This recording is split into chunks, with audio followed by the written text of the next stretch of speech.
Hello everyone, welcome back to my channel BioPoon. If you like the videos present on my channel, please like, comment, share and subscribe. The topic है difference between monocot and dicot embryo, difference between false fruit and true fruit and dormancy और parthenocarpic fruits. ये हमारी part 7th video है. अगर पहले की 6 videos आपने नहीं देखी हैं तो वो आप प्लेलिस्ट में से देख सकते हैं.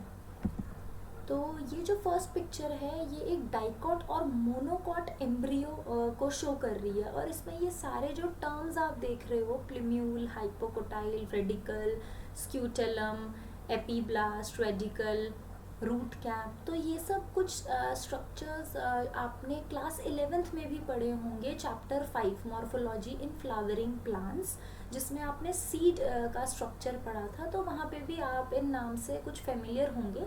बट हम पहले इनकी डेफिनेशंस कर लेते हैं ताकि हमें डिफरेंस करने में मोनोकॉट डाइकॉट एम्ब्रियो में इजी हो, बिकॉज सीड से जो सीड है वो एम्ब्रियो से ही तो आया है ना.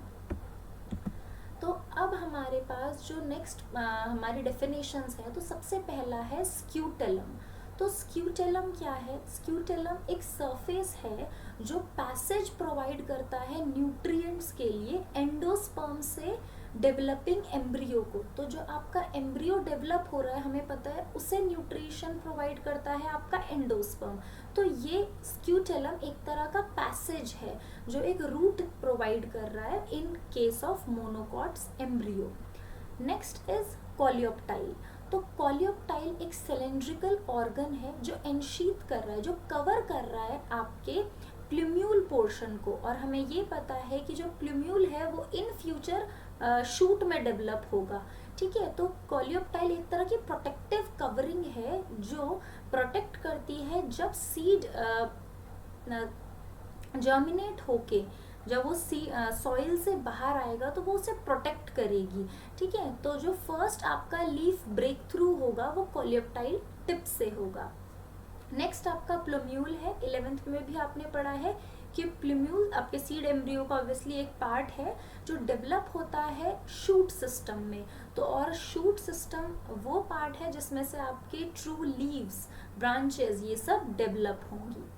नेक्स्ट आपकी एल्यूरॉन लेयर है, जो कि आप देख सकते हो. एल्यूरॉन लेयर आपके पेरीफेरी में, मतलब आउटर मोस्ट पोर्शन में है. और ये जो एल्यूरॉन लेयर है इसका मेजर फंक्शन है कि ये कुछ डाइजेस्टिव जूसेस, हाइड्रोलेजेस, ये सब रिलीज करता है. और ये जो डाइजेस्टिव एंजाइम्स हैं, जूसेस नहीं सॉरी, एंजाइम्स जो हैं ये हेल्प करते हैं स्टार्च और प्रोटीन को ब्रेक डाउन करने के लिए, जो कि आपके एंडोस्पर्म सेल में है, which is present in starchy endosperm sales. क्योंकि एंडोस्पर्म में जो भी स्टोर्ड फूड मटेरियल होगा उसी को ये एंजाइम्स ब्रेक डाउन करेंगे और फिर आपके एम्ब्रियो को प्रोवाइड करेंगे. तो ये सब कहाँ प्रेजेंट है? आपकी एल्यूरॉन लेयर में. नेक्स्ट आपके पास है एपिकोटाइल, हाइपोकोटाइल एंड कोलियोराइजा. तो आप पहले इस डायग्राम में भी देख सकते हैं, यहाँ पे कोलियोप्टाइल, कोलियोराइजा यहाँ पे मेंशन है.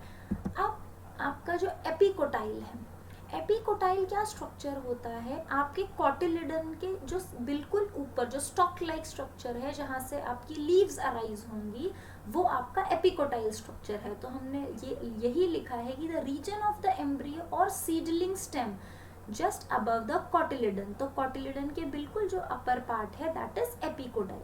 अब इसके बिल्कुल ऑपोजिट होता है हाइपोकोटाइल. तो कॉटिलिडन के जो नीचे स्ट्रक्चर है प्रेजेंट बिलो द कॉटिलिडन. अब हाइपोकोटाइल हमारा प्रेजेंट होता है रेडिकल और कॉटिलिडन के बीच में. अब रेडिकल आपके सीड का पार्ट है जहाँ से रूट्स डेवलप होती हैं. तो रेडिकल और कॉटिलिडन के बीच का जो पोर्शन है दैट इज हाइपोकोटाइल. और हाइपोकोटाइल हेल्प करता है कॉटिलिडन को पुश करने के लिए अबव द ग्राउंड. ठीक है, और ये जो हाइपोकोटाइल स्ट्रक्चर है ये इन फ्यूचर आपकी स्टेम भी फॉर्म करेगा. Next is coleorhiza. तो जो आपका कोलियोराइजा है ये एक शीट लाइक स्ट्रक्चर है, मोनोकॉटिलिडन में होता है. मोनोकॉटिलिडन जो सीड होते हैं उनमें होता है और ये कवर करता है रेडिकल को. आप प्रीवियस पिक्चर में भी देख सकते हो रेडिकल की एक कवरिंग है, दैट इज कोलियोराइजा. तो तो नेक्स्ट हमारे पास ये जो दोनों स्ट्रक्चर हैं आपका राइट हैंड साइड और left hand side. Right hand side में आपका डेवलपिंग एम्ब्रियो है वो डाइकॉट का है, और लेफ्ट हैंड साइड पे आपका मोनोकॉट एम्ब्रियो है। तो ये एम्ब्रियो का स्ट्रक्चर क्या है, हमने काफ़ी सारे टर्म्स अभी देखे कि रेडिकल क्या होता है, प्लूम्यूल क्या होता है, हाइपोकोटाइल, एपिकोटाइल, क्योंकि यही स्ट्रक्चर फ्यूचर प्लांट बनाने वाले हैं, फ्यूचर ट्री बनाने वाले हैं। तो ये जो स्ट्रक्चर्स हैं ये बेसिक स्ट्रक्चर हैं आपके सीड और एम्ब्रियो में प्रेजेंट है, जो आपके फ्यूचर प्लांट कैसा होगा वो ये डिसाइड करते हैं। तो यहाँ एक और इम्पॉर्टेंट स्ट्रक्चर है सस्पेंसर। तो सस्पेंसर आप देख सकते हो मोनोकॉट में भी और डाइकॉट में भी। सस्पेंसर एक स्ट्रक्चर है जो हेल्प करता है to push the embryo into the endosperm, क्योंकि हमने पहले भी पढ़ा कि जो आपका एंडोस्पर्म है वो स्टोरेज टिश्यू है, वो फूड प्रोवाइड कर रहा है आपके डेवलपिंग एम्ब्रियो को, और दोनों का जो डेवलपमेंट है वो सक्सेसिव है, पैरेलल चल रहा है। तो अब हम डिफरेंसेस देखेंगे मोनोकॉट और डाइकॉट में। तो जो आपका मोनोकॉट एम्ब्रियो है उसमें बेसल सस्पेंसर होता है, और आप देख सकते हो कि जो मोनोकॉट आपका सीड है, एम्ब्रियो है, वो एक सिंगल कॉटिलेडन डिराइव्ड है। इसमें प्लूम्यूल लैटरल साइड पे प्रेजेंट है, क्योंकि आप डायग्राम में देख सकते हो कि बहुत सारा पोर्शन आपका एंडोस्पर्म ने कवर कर रखा है, और प्लूम्यूल रेडिकल ये सब लैटरली मतलब एक साइड शिफ्ट हो गए हैं, ठीक है। और हम बोल रहे हैं यहाँ पे कि जो एम्ब्रियो है वहाँ सिंगल कॉटिलेडन है और प्राइमरी एक्सिस प्रेजेंस है। ऑब्वियसली हमारे जितने भी मोनोकॉट्स हैं उनको नाम ही इसलिए पड़ा है, मोनो मीन सिंगल कॉटिलेडन, तो एक सिंगल कॉटिलेडन मोनोकॉट्स में प्रेजेंट है। नेक्स्ट आपका आता है डाइकॉट एम्ब्रियो। डाइकॉट एम्ब्रियो में जो बेसल सेल्स हैं, मतलब आपका जो सस्पेंसर है उसमें 6 to 10 सेल्स हैं, जो आपने पीछे डायग्राम में भी देखा। यहाँ लॉन्गिट्यूडनल डिवीजन होता है, 2 कॉटिलेडन प्रेजेंट है, ठीक है। प्लूम्यूल टर्मिनल साइड पे आप देख सकते हो दोनों ऑपोजिट है। टर्मिनल साइड पे एक तरफ प्लूम्यूल है और एक तरफ रेडिकल है, तो प्लूम्यूल आपका शूट सिस्टम बनाएगा, रेडिकल आपका रूट सिस्टम बनाएगा। डाइकॉट एम्ब्रियो में कॉटिलेडन ऑपोजिट डायरेक्शन में, यहाँ कॉटिलेडन लैटरल साइड्स पे है, एक लेफ्ट साइड एक आपका राइट साइड, और ये मैंने पहले ही आपको बता दिया प्लूम्यूल शूट सिस्टम और रेडिकल रूट सिस्टम में डेवलप होगा। नेक्स्ट अब ये सिंप्लीफाइड करके हम डिवीजन देखते हैं। हमें पता है कि जाइगोट डेवलप होगा इनसाइड द एम्ब्रियो सैक, और माइटोटिकली अब माइटोसिस होगा, क्योंकि अभी हमें सेल नंबर इंक्रीज करना है, मल्टी सेल्युलरिटी बढ़ानी है। सिंगल सेल जाइगोट से अब हमें मल्टी सेल्युलर प्लांट बनाना है। तो जो आपका मोनोकॉट और डाइकॉट एम्ब्रियो है, हमने पीछे भी काफ़ी चीज़ें डिस्कस की। तो monocot embryo single embryonal axis है, क्योंकि सिंगल कॉटिलेडन है, यहाँ पे 2 कॉटिलेडन है, और प्लूम्यूल यहाँ लैटरली प्रेजेंट है मोनोकॉट्स में। डाइकॉट के केस में वो डिस्टली प्रेजेंट है, जो कि आपने पीछे अभी देखा ऑपोजिट टिप पे प्लूम्यूल और जो रूट कैप था, रूट टिप था, वो दोनों ऑपोजिट साइड पे प्रेजेंट थे। अब कॉटिलेडन्स यहाँ लैटरली प्रेजेंट है, यहाँ पे कॉटिलेडन टर्मिनल पोजीशन है। हमने देखा कॉटिलेडन जो है मोनोकॉट के केस में, जहाँ प्लूम्यूल ये सारे पोर्शन लैटरली शिफ्ट हो जाते हैं, क्योंकि आपका एंडोस्पर्म लार्ज होता है। फिर the envelope of plumule is called coleoptile. Coleoptile radical हमने देखा, प्लूम्यूल को कवर कर रहा है कोलियोप्टाइल, और जो आपका रेडिकल को कवर कर रहा है कोलियोराइजा। फिर सस्पेंसर मोनोकॉट एम्ब्रियो के केस में लार्जर होते हैं, और डाइकॉट एम्ब्रियो के केस में सस्पेंसर स्मॉलर होते हैं as compare to monocot embryo. तो और मोनोकॉट में स्क्यूटेलम प्रेजेंट है, और डाइकॉट एम्ब्रियो में स्क्यूटेलम एब्सेंट है। नेक्स्ट आपके आते हैं ट्रू फ्रूट और फॉल्स फ्रूट। तो ट्रू फ्रूट और फॉल्स फ्रूट के आप एग्जाम्पल देख सकते हैं फर्स्ट पॉइंट में, दोनों में। अब ट्रू फ्रूट क्या होते हैं, वो फ्रूट जो टोटली फॉर्म होते हैं ओवरी से, और कैसी ओवरी, राइपेंड ओवरी से। Means true fruit are the result of fertilisation. तो फर्टिलाइजेशन के बाद आपका ट्रू फ्रूट बनेगा, और ट्रू फ्रूट में सीड प्रेजेंट होते हैं। हम ट्रू फ्रूट को यूकार्प भी कहते हैं। तो ट्रू फ्रूट में जो 2 मेन पार्ट होते हैं वो आपका पेरिकार्प है और सीड है। अभी हम पढ़ेंगे पेरिकार्प क्या है। ओवरी वॉल से डेवलप होता है आपका फ्रूट की जो कवरिंग बनाता है, वो पेरिकार्प है। अभी हम आगे भी डिस्कस करेंगे। तो ओव्यूल्स जो है वो सीड में ट्रांसफॉर्म हो जाते हैं आपके। तो हम कह सकते हैं कि ट्रू फ्रूट क्या है, ट्रू फ्रूट फर्टिलाइज्ड ओवरी जो आपकी है, fertilised ovary form the true fruit, ठीक है। अब इसके बिल्कुल ऑपोजिट जो फॉल्स फ्रूट है, फॉल्स फ्रूट में अपार्ट फ्रॉम ओवरी आपके और भी पार्ट हैं जो फॉल्स फ्रूट के डेवलपमेंट के लिए रिस्पॉन्सिबल हैं। तो हम बोलते हैं false fruit are formed by different parts apart from ovary, और वो पार्ट है थैलेमस, पेरियंथ और पेडंकल। तो ये अभी पिक्चर में भी आप यहाँ देख सकते हैं, थैलेमस, पेडिसल, रिसेप्टिकल। तो ये जो पार्ट है ये भी फ्रूट फॉर्मेशन में अपना कंट्रीब्यूशन देते हैं apart from the ovary.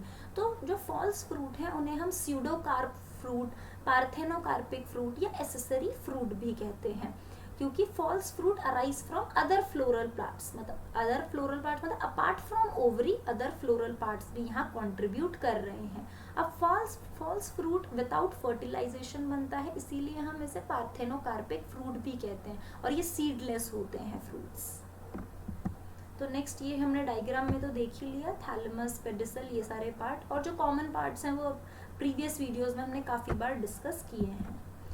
Next आपके पास आता है इंटेग्यूमेंट। इंटेग्यूमेंट क्या है? इंटेग्यूमेंट एक आउटर कवरिंग है ओव्यूल की, प्रोटेक्टिव कवरिंग है, ठीक है, इंटेग्यूमेंट। और इसके बिल्कुल ऑपोजिट अगर हम बात करें पेरिकार्प, जो अभी हमने ट्रू फ्रूट में भी डिस्कस किया, क्योंकि ओवरी डेवलप होती है फ्रूट में, ओव्यूल डेवलप होते हैं सीड में, और साइमल्टेनियसली जो वॉल ऑफ ओवरी है वो डेवलप होती है इनटू वॉल ऑफ फ्रूट, तो जिसे हम कहते हैं पेरिकार्प, ठीक है। अब आपका नेक्स्ट चीज है डॉर्मेंसी। क्या होता है? तो डॉर्मेंसी अगर हम सिंपल स्टेट में बोले, जैसे हाइबरनेशन, एस्टिवेशन हम एनिमल्स के केस में डिस्कस करते हैं, वैसे ये डॉर्मेंसी क्या है? State of inactivity. तो स्टेट ऑफ इनएक्टिविटी मीन्स जब सीड जो है वो अपने सारे मेटाबॉलिक प्रोसेसेस को बहुत स्लो कर दे, क्योंकि अब फेवरेबल कंडीशन नहीं है कि सीड जर्मिनेट हो सके, इसीलिए जो सीड है वो एक स्टेट ऑफ इनएक्टिविटी में चले जाता है। हमें पता है कि सीड में जो ऑक्सीजन की एंट्री है वो माइक्रोपाइल एंड से है, जो स्मॉल पोर प्रेजेंट होता है जहाँ से उसे ऑक्सीजन मिलता रहेगा, ठीक है। बट जब डॉर्मेंट स्टेज आती है, जब वो डॉर्मेंसी में एंटर करता है, तब सारे मेटाबॉलिक प्रोसेस बहुत ही स्लो डाउन हो जाते हैं ताकि वो एनर्जी बचा सके। जब उसे फेवरेबल कंडीशन मिले, मतलब मॉइस्चर, प्रॉपर ऑक्सीजन, टेम्परेचर मिले, तभी वो सीड जर्मिनेट होगा।